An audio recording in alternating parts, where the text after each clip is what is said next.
Welcome back students to Shankar's Physics Tutorials. இன்னைக்கு நம்ம பார்க்க போகிறது Class 11 Physics Unit 8 Heat and Thermodynamics lessonலேருந்து Anomalous Expansion of Water பற்றி தான் பார்க்க போகிறோம். Anomalous அப்படின்னு சொல்லும் பொழுதே ஆப்போசிட் டு நார்மல்னு அர்த்தம். ஜென்ரலாக லிக்விட்ஸை நம்ம வந்து ஹீட் பண்ணும்பொழுது என்ன ஆகும்? லிக்விட்ஸ் வந்து எக்ஸ்பேண்ட் ஆன் ஹீட்டிங். இது நமக்கு முன்னாடியே தெரியும் at moderate temperatures. Okay, at temperatures டீல.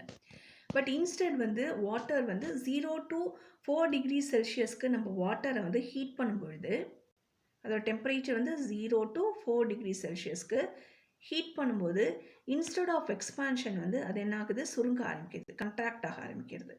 ஸோ இந்த மாதிரி நார்மல் பிஹேவியர்லேருந்து டிவியேட் ஆகிற பிஹேவியர் தான் அனாமலஸ் பிஹேவியர் ஆஃப் வாட்டருங்கிறோம். ஓகேவா? இதை வந்து கிராஃபிக்கல் ரெப்ரசன்டேஷன் மூலமா எப்படி அண்டர்ஸ்டாண்ட் பண்ணுறதுன்னு பார்க்கலாம். இந்த இடத்துல ரெண்டு கிராஃப், ஒன்று வந்து எக்ஸ் ஆக்சிஸில் ரெண்டுத்துலேயுமே டெம்பரேச்சர், இந்த இடத்துல வால்யூம், இந்த இடத்துல டென்சிட்டி. நமக்கு என்ன தெரிஞ்சுக்கணும்னா density is nothing but mass by volume. So volume வந்து உங்களுக்கு குறையும் பொழுது டென்சிட்டி வந்து கூடும். அதே மாதிரி வைசி வர்சா. ஓகே, இது மட்டும் தெரிஞ்சுக்கலாம். இப்போ வந்து அண்டர்ஸ்டாண்ட் பண்ணலாம். இப்போ anomalous expansion of water using graphical representation தான் அண்டர்ஸ்டாண்ட் பண்ண போகிறோம். So given amount of water, அதோட வால்யூம் வந்து V அப்படின்னு இருக்கு. இப்போ அது ஃபஸ்ட்டு ரூம் டெம்பரேச்சரில் இருக்குது. நம்ம என்ன பண்ணுறோம்னா கூல் டவுன் பண்ணுறோம். கூல் டவுன் பண்ணும்போது என்ன ஆகும்? கண்ட்ராக்ட், அதாவது சுருங்க ஆரம்பிக்கும். யூஸ்வலாக லிக்விட்ஸ் வந்து கண்ட்ராக்ட் ஆன் கூலிங், இது தெரியும். அப்போ என்ன ஆகும்? வால்யூம் வந்து டிக்ரீஸ் ஆகிட்டே வரும்.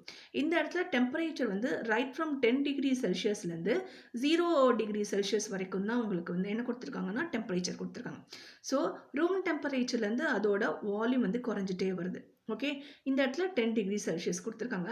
10 டிகிரி செல்சியஸ்லேருந்து கூல் டவுன் பண்ணுறோம். ஸோ கண்ட்ராக்ட் ஆகிட்டே வருது up to 4 degree Celsius. Once அது 4 டிகிரி செல்சியஸ் ரீச் ஆகும்போது அதோட வால்யூம் வந்து லோயஸ்ட்டாக இருக்குது. எந்த இடத்துல பார்த்தீங்கன்னா 4 டிகிரி செல்சியஸில். அண்ட் அகெயின் 4 டிகிரி செல்சியஸ்லேருந்து 0 டிகிரி செல்சியஸ்க்கு நம்ம கூல் டவுன் பண்ணும்போது என்ன ஆகுது? அதோட வால்யூம் வந்து இன்க்ரீஸ் ஆகுது. யூஸ்வலாக கூலிங் டவுன் பண்ணும்போது கண்ட்ராக்ட் ஆகணும், பட் அனாமலஸ் பிஹேவியர்னு பார்த்துரும். அதாவது ஆப்போசிட்டாக வந்து என்ன ஆகுது? எக்ஸ்பேண்ட் ஆக ஆரம்பிக்குது. ஆர் இன் ரிவர்ஸ் என்ன சொல்லலாம்னா 0 to 4 டிகிரி செல்சியஸ்க்கு நம்ம வாட்டரை ஹீட் பண்ணும்பொழுது ஹீட்டிங் போது எக்ஸ்பேண்ட் ஆகணும், பட் இந்த இடத்துல வால்யூம் என்ன ஆகுது? குறையுது. ஓகே, வைசி வர்சா பாருங்கள், 0 to 4 degree and 4 degree to room temperature வரைக்கும் நம்ம வந்து ஹீட் பண்ணும்பொழுது அதோட வால்யூம் வந்து எக்ஸ்பேண்ட் ஆகிட்டே போகுது. Okay, this is in terms of volume versus temperature. இப்போ இன் டேர்ம்ஸ் ஆஃப் டென்சிட்டி இப்போ அண்டர்ஸ்டாண்ட் பண்ணலாம். எந்த இடத்துல லோயஸ்ட் வால்யூம் பார்த்தோம்? 4 டிகிரி செல்சியஸில் தான். இப்போ இந்த 4 டிகிரி செல்சியஸில் லோயஸ்ட் வால்யூம் இருக்கும்போது அதோட டென்சிட்டி வந்து மேக்ஸிமமாக இருக்கும். அதுதான், ஸோ இதுதான் density maximum. So water has maximum density at 4 degree Celsius. அப்போ இட் பிகம்ஸ், இந்த இடத்துல வந்து it can exist as 4 degree செல்சியஸில் சாலிட் ஃபார்மாகவும் வாட்டர் வந்து எக்ஸிஸ்ட் ஆகும், அண்ட் தென் லிக்விட் ஃபார்மாகவும் எக்ஸிஸ்ட் ஆகுங்கிறாங்க.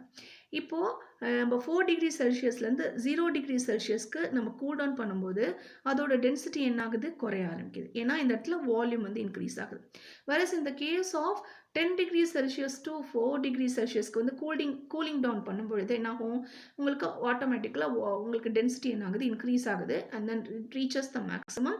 அண்ட் அகெயின் வந்து கூலிங் டவுன் ஆகும்பொழுது ஆட்டோமேட்டிக்காக இன்ஸ்டெட் ஆஃப் உங்களுக்கு டென்சிட்டி வந்து கூடுறதுக்கு பதிலாக இன்ஸ்டெட் ஆஃப் கூடுறதுக்கு பதிலாக இந்த இடத்துல டென்சிட்டி வந்து குறைய ஆரம்பிக்குது. இதுதான் வந்து graphical understanding about the anomalous expansion. இது வந்து எந்த இடத்துல ஹெல்ப்ஃபுல்லாக இருக்குது அதுதான் பார்க்க போகிறோம். யூஸ்வலாக கோல்டர் கண்ட்ரீஸ், ஓகேவே பார்த்தீங்கன்னா winter season or colder countries எப்படி வேணால் எடுத்துக்கோங்க, அந்த டாப் சர்ஃபேஸ் ஆஃப் த லேக்கோட டெம்பரேச்சர் வந்து லோயஸ்ட்டாக இருக்கும். வேறஸ் இந்த கேஸ் ஆஃப் டெசர்ட்ஸ் அல்லது ஹாட் சம்மர் சீசனில் லேக்ஸ் ஆர் பாண்ட்ஸ், இதுதான் லேக் ஆர் பாண்ட். ஓகே, இதோட டாப் லேயர் ஆஃப் டெம்பரேச்சர், அதாவது சர்ஃபேஸோட டெம்பரேச்சர் வந்து ஜாஸ்தியாக இருக்கும். சம்மர் சீசனில் down, okay, towards the bottom போகும்போது அதோட டெம்பரேச்சர் என்ன ஆகுது? டிக்ரீஸ் ஆகுது இந்த கேஸ் ஆஃப் சம்மர். வேறஸ் இந்த கேஸ் ஆஃப் வின்டரில் வந்து இந்த சர்ஃபேஸோட டெம்பரேச்சர் லோயஸ்டாகவும் கீழே டவுன் போகும்போது, டவுன் டு பாட்டம் போகும்போது அதோட டெம்பரேச்சர் வந்து ஸ்லைட்லி இன்க்ரீஸ்டாக இருக்குது. ஓகேவா? ஸோ இந்த ப்ராப்பர்ட்டி தான் வந்து எவ்வளவு அந்த அக்வாட்டிக் கிரியேச்சர்ஸ் வந்து அந்த லைஃப் பாசிபிலிட்டிக்கு ஹெல்ப்ஃபுல்லாக இருக்காது தான் பார்க்க போகிறோம். ஓகேவா? ஸோ ஃபர்ஸ்ட் வந்து அந்த top surface of the lake வந்து கூல் டவுன் ஆகுது by losing its energy to the அட்மாஸ்ஃபியருங்கிறாங்க. அட்மாஸ்ஃபியருக்கு அதோட எனர்ஜியை லூஸ் பண்ணிவிட்டு அண்ட் தென் அது கூல் டவுன் ஆகிட்டே இருக்குது. ஒன்ஸ் அது வந்து 4 டிகிரி செல்சியஸ்க்கு ரீச் ஆகும்போது என்ன ஆகுது? It forms the solid water, that is it becomes the ice அப்படின்னு சொல்கிறாங்க. இப்போது இந்த சாலிட் ஐஸ்க்கு வந்து டென்சிட்டி எப்படி இருக்குன்னா இந்த சாலிடோட டென்சிட்டி வந்து மேக்ஸிமமாக இருக்கும். அப்போ என்ன ஆகும், ஆட்டோமேட்டிக்கலாக இங்கே ஃபார்ம் ஆகக்கூடிய ஐஸ் வந்து என்ன ஆகும், சிங்க் ஆரம்பிச்சிடும். ஓகே, சிங்க் ஆரம்பிக்கும். கீழே வந்து பாட்டம் லெவலில் இருக்கக்கூடிய வாட்டர் வந்து வார்மாக இருக்கும். அது வந்து டென்சிட்டி வந்து கம்மியாக இருக்கும். ஸோ லெஸ் டென்ஸ் வாட்டர் என்னாகும், டாப் ரீஜனுக்கு போயிடும். ஸோ டாப் ரீஜன் போகும்பொழுது அகெயின் வந்து 4 டிகிரி செல்சியஸ்லேருந்து பிலோ 4 டிகிரி செல்சியஸ் வந்து அந்த surface, that is below 4 degree Celsius வந்து அந்த லேக்கோட சர்ஃபஸ் வந்து ரீச் ஆனதுக்கப்புறம் அது என்னாகும், இட் ஸ்டார்ட்ஸ் ஃப்ரீசிங் அப்படிங்கிறாங்க. அது ஃப்ரீஸ் ஆனதுக்கப்புறம் என்னாகும், இந்த பர்டிகுலர் டெம்பரேச்சர் ரீஜனில் டென்சிட்டி வந்து கம்மியாக இருக்கிறதுனால அந்த ஃப்ரீஸ்டு லேயர் வந்து உங்களுக்கு என்ன ஆக ஆரம்பிக்கும்னா ஃப்ளோட் ஆக ஆரம்பிக்கும். ஸோ தட் கீழே பாட்டம் லெவலில் இருக்கக்கூடிய வாட்டர் வந்து ஃப்ரீஸ் ஆகாமல் தடுக்கிறதுக்கு ஹெல்ப்ஃபுல்லாக இருக்குது. ஸோ ஒன்ஸ் இட் ஸ்டார்ட்ஸ் ஃப்ளோட்டிங்னா ஃபர்தராக டவுன் பாட்டம் நீங்கள் போகும்பொழுது அதோட லேயர்ஸ் வந்து அந்த வாட்டர் நேச்சரை மெயின்டைன் பண்ணுது. ஈவன் தோ அது 4 டிகிரி செல்சியஸாக இருந்தால் கூட 4 டிகிரி செல்சியஸாக இருக்கக்கூடிய சாலிட் ஐஸோட டென்சிட்டி மேக்ஸிமம் லெஸ் டென்ஸாக இருக்கும் when compared to water அப்படிங்கிறாங்க. ஸோ இதுதான் உங்களுக்கு anomalous expansion of water, how it is helpful to aquatic creatures. இப்போ வந்து பாட்டம்லேருந்து மேலே அப்புக்கு வந்து உங்களுக்கு ஃப்ரீஸ் ஆக ஆரம்பிச்சதுன்னா அக்வாட்டிக் கிரியேச்சர்ஸ் லைக் ஃபிஷஸ் வந்து அந்த இடத்துல வந்து உயிர் வாழறதுக்கான பாசிபிலிட்டியே இல்லாமல் போகுது. ஸோ அதனால தான் இந்த இடத்துல anomalous expansion வந்து ரொம்ப ஹெல்ப்ஃபுல்லாக இருக்குது ஃபார் அக்வாட்டிக் கிரியேச்சர்ஸ்.